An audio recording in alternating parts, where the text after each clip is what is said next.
दोस्तों आज मैं आपके साथ दो अपडेट शेयर करने आया हूं। दोनों ही अपडेट बहुत मज़ेदार हैं और मैं उन्हें प्रैक्टिकली आपको समझाऊंगा। आप समझिएगा, जो मैं आपको यहाँ बताने जा रहा हूँ कोई पढ़ के बताने नहीं जाने वाला हूँ। मैं यहाँ पे पीएफ का काम करता हूँ, मैं पीएफ कंसल्टेंट हूँ। जो यहाँ पे आपको बताने जा रहा हूँ ये आपको और कोई नहीं बता सकता है। क्यों नहीं बता सकता है? क्योंकि जो लोग काम जानते हैं वो यूट्यूब पे नहीं है, और जो यूट्यूब पे हैं वो काम जानते नहीं हैं।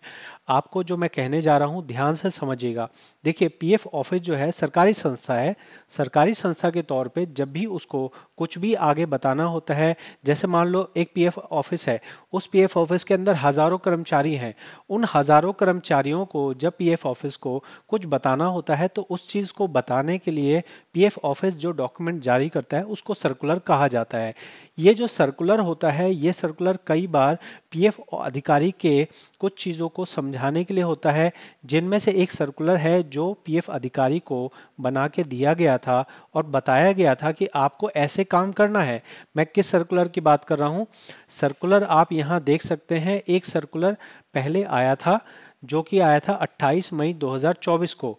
मैंने वीडियो बना के बताई थी और मैंने वहाँ पे कहा था कि बहुत सारे पीएफ अधिकारी फॉर्म्स रिजेक्ट कर रहे हैं। देखिए, अगर मेरे रेगुलर दर्शक हैं आप उस वीडियो को जाके देख सकते हैं।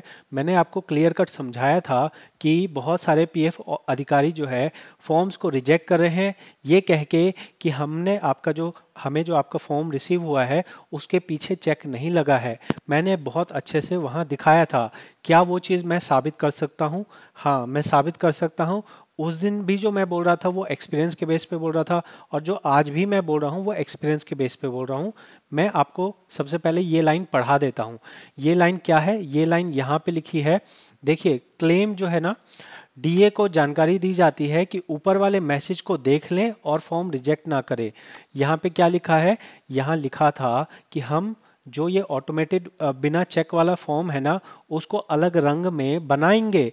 लेकिन जब तक वो अलग रंग में नहीं बनता है तब तक हम पीएफ अधिकारी से रिक्वेस्ट करते हैं। ये कौन रिक्वेस्ट कर रहा है? ये ईपीएफओ संस्था अपने कर्मचारी जो कि फॉर्म पास करते हैं, जो डीए होते हैं, डीलिंग असिस्टेंट होते हैं, उनको रिक्वेस्ट कर रहा है कि भाई तुम फॉर्म रिजेक्ट मत करो, ये कह के कि चेक नहीं लगाया है इसलिए हम रिजेक्ट कर रहे हैं। यहाँ पे कहते हैं till such time all DA in account section are required to watch the for the above message in the claim PDF. मतलब क्लेम पीडीएफ के अंदर अगर आपको ये वाली लाइन नजर आती है, bank KYC has online verified, तो कृपया करके किसी का फॉर्म रिजेक्ट मत करना। ये कब कहा गया है? ये कहा गया है 28 मई को। मैं आपको एक केस दिखा रहा हूँ जो रिजेक्ट किया गया, यही कह के कि सर जी आपने चेक नहीं लगाया है। जो मैं कह रहा हूँ आपको मैं विद प्रूफ दिखा रहा हूँ। देखिए, 28 मई को कहा गया है और यहाँ पे 11 जून को फॉर्म रिजेक्ट किया गया है। क्या कह के रिजेक्ट किया गया है? No document of bank detail attached. मतलब क्या हुआ? इस भाई साहब का कोई मिस्टेक नहीं थी। ये भाई साहब अपना फॉर्म भरना चाहते थे। जब ये फॉर्म भरने के लिए गए तो इनके पास चेक लगाने का ऑप्शन ही नहीं आ रहा था। तो ये चेक कहाँ से लगाएंगे? जब इन्होंने चेक नहीं लगाया तो पीएफ अधिकारी ने क्या किया? इनका फॉर्म रिजेक्ट कर दिया, और रिजेक्ट में साफ साफ ये लिखा कि आपने no document for bank detail attach. मतलब क्या हुआ?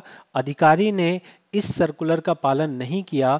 इस सर्कुलर में जारी किया गया था 28 मई को, और 28 मई को बता दिया गया था कि अगर किसी भी फॉर्म में आपको चेक नहीं मिलता है, लेकिन अगर वहाँ पे इस तरह की लाइन लिखी रहती है तो आपको उसका फॉर्म रिजेक्ट नहीं करना है। तो ये था हमारा सर्कुलर नंबर 1, जिसका मैंने आपको प्रूफ दिखाया। देखिए, ये सर्कुलर आम जनता के लिए नहीं होता है। ये सर्कुलर होता है पीएफ के जो हेड ऑफिस है वो अपने कर्मचारियों को बताता है कि भाई ऐसे ऐसे काम करना है, सभी लोग जान लो। फिर पीएफ कर्म अधिकारी ने क्यों रिजेक्ट किया? पीएफ अधिकारी ने इस सर्कुलर पे ध्यान नहीं दिया और उसने गलत रिजेक्ट किया है। तो अब जब गलत रिजेक्ट किया है तो हम ये मान के चलते हैं क्योंकि वो गलत रिजेक्ट किया, तो अब आने वाले समय में उसको इस सर्कुलर की जानकारी हो गई होगी और अब वो फॉर्म रिजेक्ट नहीं करेगा। इसलिए मैंने दोबारा से इसका फॉर्म फाइल कर दिया है इस उम्मीद के साथ कि अब ये रिजेक्ट नहीं करेगा। ये था हमारा फर्स्ट सर्कुलर जो मैंने आपको बताया। देखिए, मैं आपको इतने डिटेल में इसलिए बताता हूँ क्योंकि मेरे साथ जुड़े हुए हैं पीएफ का काम करने वाले। अगर आप सिर्फ टाइम पास करना चाहते हैं तो आपके लिए मेरा चैनल नहीं है। अगर आप डिटेल में समझना चाहते हैं कि कोई चीज़ हो रही है तो क्यों हो रही है, कोई व्यक्ति आपको क्यों हो रही है तभी बता सकता है ना जब उसको खुद पता होगा।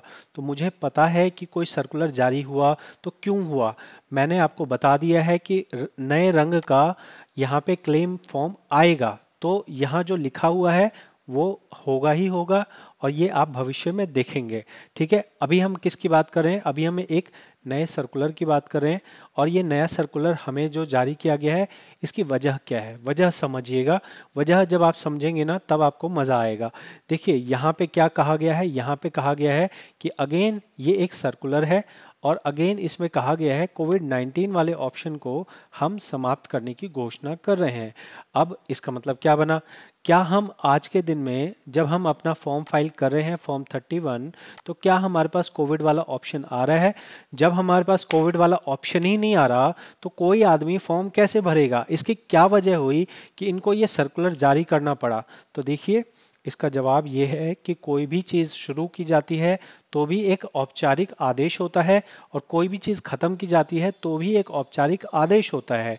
तो पीएफ ऑफिस ने जो हमें ऑनलाइन सिस्टम में से उस ऑप्शन को हटा दिया था वो कोई औपचारिक आदेश नहीं था, वो एक ऑनलाइन जो फंक्शन था उस फंक्शन को ऑफ कर दिया गया था, उस वाली लाइन को वहाँ से हटा दिया गया था। लेकिन अब इस सर्कुलर के आने के बाद ऑफिशियल तौर पे आज के दिन में अब आप कोविड का फॉर्म नहीं भर सकते हैं। और यहाँ पे खास चीज़ कही गई है, खास चीज़ क्या है, खास चीज़ ये है जो आपको कोई नहीं बताएगा, वो ध्यान से समझ लेना। यहाँ पे आप समझो कि पीएफ के साथ में एक ट्रस्ट कंपनियां भी होती हैं, जो ट्रस्ट कंपनियां होती हैं उनके सिस्टम में आज भी कोविड वाले ऑप्शन चल रहे थे। तो इस सर्कुलर से ट्रस्ट को भी जानकारी दी गई है कि भाई साहब हमने अब जो है कोविड का ऑप्शन समाप्त कर दिया है, इसलिए अगर आपके ट्रस्ट के अंदर कोई कर्मचारी है तो आप उसको कोविड वाले पैसे अब नहीं दे सकते हैं। पीएफ ट्रस्ट के अपने जो है नियम है, लेकिन वो नियम हमेशा पीएफ ऑफिस के जो नियम है उनके बराबर ही रहने चाहिए। इसकी वजह से पीएफ ऑफिस ने यहाँ क्लियर कट लिखा है कि ये जो कोविड-19 है नॉट ए पेंडेमिक, ठीक है, this will applicable to exempt trust also.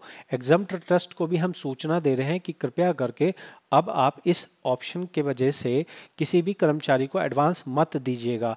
PF office already इस ऑप्शंस को बंद कर चुका था, लेकिन एक औपचारिकता निभाने के लिए यहाँ पे इस फॉर्मेलिटी को किया गया है कि कोई भी ऑनलाइन आए, कोई भी ऑफलाइन आए, कोई ट्रस्ट से आए, किसी को भी कोविड-19 पैरा के अंदर में एडवांस नहीं देना है। बाकी सभी जो पैराग्राफ हैं उनमें आप एडवांस ले सकते हैं। और जैसा अगर आप रेगुलर हैं तो मैंने कई बार समझाया है कि only and only illness reason आपको फाइल करना होता है अगर 5 साल से कम की सर्विस हो तो। ठीक है, तो मैंने ये दोनों सर्कुलर आपको बहुत अच्छे से समझा दिए हैं। इसकी वजह क्या है, इसका प्रैक्टिकल रीज़न क्या है। देखिए मेरा मान सकता हूँ कि मेरी वीडियो कुछ लोगों को लंबी लगे, लेकिन लंबी होती क्यों है यार? मैं कोई गाना सुना रहा हूँ? नहीं सुना रहा, मैं आपको लॉजिक बता रहा हूँ। बहुत सारे लोगों को लॉजिक पसंद है, तो क्या आपको लॉजिक पसंद है? तो आपको कमेंट में लिखना है लॉजिक, LOGIC। मैं जानना चाहता हूँ कि कितने लोग लॉजिक देखने के लिए, कितने लोग लॉजिक सीखने के लिए मेरी वीडियोस को देखते हैं। ज़रूर से कमेंट में कीजिएगा लॉजिक, और हम मिलेंगे आपसे अगली वीडियो में। बहुत बहुत धन्यवाद।